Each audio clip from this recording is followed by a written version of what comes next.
York City. And Lauren may have been feeling cool in New York, but we are heading there still, at least virtually, with our next guest, where we're talking Calypso, the New York Experience, the podcast. As promised, this morning we have something that you can add to your listening list. And to tell us more about it, Meagan A Sylvester, music sociologist, author, researcher, and journalist, joins us on the Now Morning Show once more. Welcome back. Thank you so very much for having me. It's great to be here. Every single time that you come, you enrich us. And this time around, you're doing something that the young people might be more akin to. And I'm wondering what inspired the desire to explore the world of podcasting, specifically taking us on a journey with Calypso to New York. So, as you all know, I would have been a member of TUCO, and I would have been working with Deceased Brother Resistance. And, you know, right before the pandemic, or at the start of the pandemic, we decided to think about how can we increase the reach, the international reach of Calypso. So we thought that what we would do was start to engage with, interact with, interview members of the Calypso fraternity. We're talking to Calypsonians, background singers, producers, arrangers, etc., who are in New York, because we felt and we knew that that was a space where so many people from the fraternity would have gone in different decades prior to exploit and expand their career. Yeah. Tell me why you think that is, though. Granted that this is the home of Calypso, this is where it's birthed rather. Why would we have gone to the US, of all places, to enhance our career? What abilities or availabilities are there that we lack? Opportunities for recording, opportunities to work with other artists, opportunities to expand your career, to have a greater listenership, all right, viewership, and just to get an opportunity to share Calypso. Because some people said, you know what, I am within Trinidad and Tobago, but if I go abroad, more people will know about Calypso, because there's so many people who are interested in Calypso. And one of the key things about this particular podcast is that we're actually at the second tranche. So the first tranche actually would have taken place in 2022. All right, where I would have completed 7 interviews with a combination, as I mentioned before, Calypsonians, background singers, etc. Interestingly, even though the name of the podcast is Calypso, the New York Experience, there were some Calypsonians who actually no longer reside in New York. They might have been in South Carolina, etc. But the point about it is that they had some interaction with New York when they would have first gone to the United States. In 2023, I would have completed 6 interviews where I focus more now on producers and arrangers. So let me give you an example. Frankie McIntosh, absolutely not from Trinidad and Tobago, but a prolific producer and arranger. And he in particular from St. Vincent and the Grenadines would have been instrumental in playing and performing on so many hits of yesteryear. And so it became important to take it outside of Trinidad and Tobago, or Trinidadians and Tobagonians, and to deal or to treat with people who were actually a part of the fraternity. I get it. Yeah? Now, tell me why the choice to go with podcasts, though. In case of the media that's available, we have social media galore. It's visual, it's much more instantaneous. Why podcasts? Well, I was thinking that we needed to use it as a teaching tool. So what we do is it's an online interface, and it's interesting because people are at separate and different and diverse parts of the world. So that's important to note. And so we all can't be in the same place at the same time. So that's the first thing. And then once it's recorded, all right, because these podcasts can be found on my YouTube channel, teachers, other persons within the fraternity can go back, look at their own interviews, or as I said, teachers and students can use it as a teaching tool. Because what we want to do with Calypso, we don't only want to know what the lyrics are, what the themes are, but we also want to know something about the people who performed. What were they thinking when they were writing? Because I looked at songwriters as well. What are you thinking about when you are writing a song? When you are producing a song, when you're arranging a song? That kind of information is also part of what Calypso is all about. Like good stuff. Now, one of the things I enjoy about podcasts is how you can take it with you anywhere. Portable is part of the name. Yes. And in that case, where are we going to next? As much as the title, as you rightly said, is New York City, it's not limited to just that. Right. So we are looking at another 6 or 7 interviews for this version, yes? Yes. So this is 2024, and it's the opportunity again for a fresh set of interviews.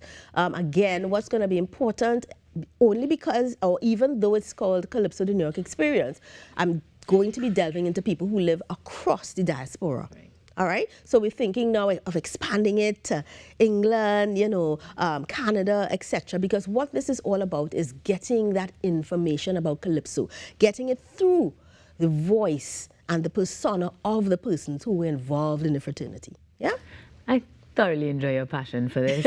But then I'm going to ask who's going to be on this cast. Any names so far that you'd care to share with us? Right, absolutely. So in particular, Pan by Storm is a song that was such a, it had such an impact because of the band that played and Professor Ken Fillmore. Jenny Andrea Phillip actually wrote that song. Few people know that. And so it becomes important. She's a Trinidadian and she lives and resides in the US. And, it was interesting to talk to her. She'd never written a song before. She's not really a songwriter to say that she is writing songs continuously, like, in the way that Nadia Batson is writing songs. So what you see is that she would have written 3 or 4 songs and captured the essence of who and what steel pan music is. Spectacularly, if I may say so myself. Exactly. So we would have looked at Tigress. In particular, we would have looked, and that's why I said, because she doesn't necessarily reside in New York, she is in South Carolina, we would have looked at key designer Styler, who is in New York, and, there's so many others who we would have focused on. For the second round, I looked at Deward Phillip, all right? He actually had a Calypso tent in the U.S., and so that's the kind of information that we need. I would have spoken to Carol Addison. Now, she, in her early career, this is of Born to Shine fame. In her early career, she was a background singer for Calypso. As her career progressed, she would have moved away from that genre, but it becomes important to think about, the foundation. Exactly. And so it becomes important, to really consider all of those aspects. Now, let me ask, how do you decide who is going to be featured? Because I'm sure there's someone out there that say, you know what? Time to tell my story. Exactly. In particular, Debbie Haynes. I want to speak about her because she's a background singer. All right, and she was a background singer on many, many, many hits. So what is the process for making a decision about who's going to be on the podcast? It's about going through, speaking to people in the industry, all right, to find out, okay, let's look at it via decade. All right, so we're looking at, because really we're looking at the 70s, the 80s, the 90s. Who were the people who were making a dent, having that impact in particular on the art form, all right? And tapping into them, making an appointment and speaking to them. And so that is actually what the process is in terms of saying you were prolific. What I want to mention though, a lot of these persons who I've interviewed have said to me, some of them a little teary-eyed, I have never been interviewed before. Nobody has ever approached me to interview me. And that really, you talk about passion earlier, that really, cements the whole deal for me. Absolutely. Because these are people who have made a contribution, but people just don't know about them. As we like to say, giving them their flowers. Yes. And that is very, very necessary. Yes. Not just telling these stories, but making sure we see who the story is about. Yes. A lot of the times I've known the names. In this case, you're rattling off names. And I'm like, I know the name. Didn't know what it was attributed to. So I thank you for the work that you're doing then. Yes. Now, when we talk about podcasts, so one of the things that I don't enjoy is that it's usually sponsored. So tell me if there's any room for corporate sponsors to come on board to help make this something that is long-lasting. Now, there is the opportunity for sponsors to come on board. Currently, there are no sponsors. This started off, as I mentioned, as a passion project. So as we go into year 3, that opportunity really does exist. Yeah? All right. So how do we get in touch with you to do that? Or even ask for that feature, suggest someone? How do we connect? Okay, so I have a website. It's meagansylvester.com. And my social media handles are TT Music Sister on Instagram and on Facebook, so that people can reach out to me, to interact and connect. Meagan, I'm smiling because genuinely I admire your tenacity. I admire your drive. And I know you say it's a passion project. But if someone is thinking of continuing to tell stories, exploring platforms that are very different from what we're used to, like you are doing now, what would be some driving words that you'd share with them? Tenacity, stick-to-itiveness, and perseverance. She has the list. Easy stuff, but it's definitely what is keeping you going, and you continue to make inroads in places that people don't necessarily tread, and we appreciate you for that. Thank you. So when's the next podcast airing, or next episode airing? Tranche or issue 2 is going to be rolled out for this carnival. Boy. All of the editing, all of the the videos, etc. Lined up, and I'm just going to be releasing them one by one on social media, and then I put that link to my YouTube channel so persons who don't get to see it initially can go there to access it. Right, so we're heading online to connect with you, Yes. to go to New York where it's cold right now.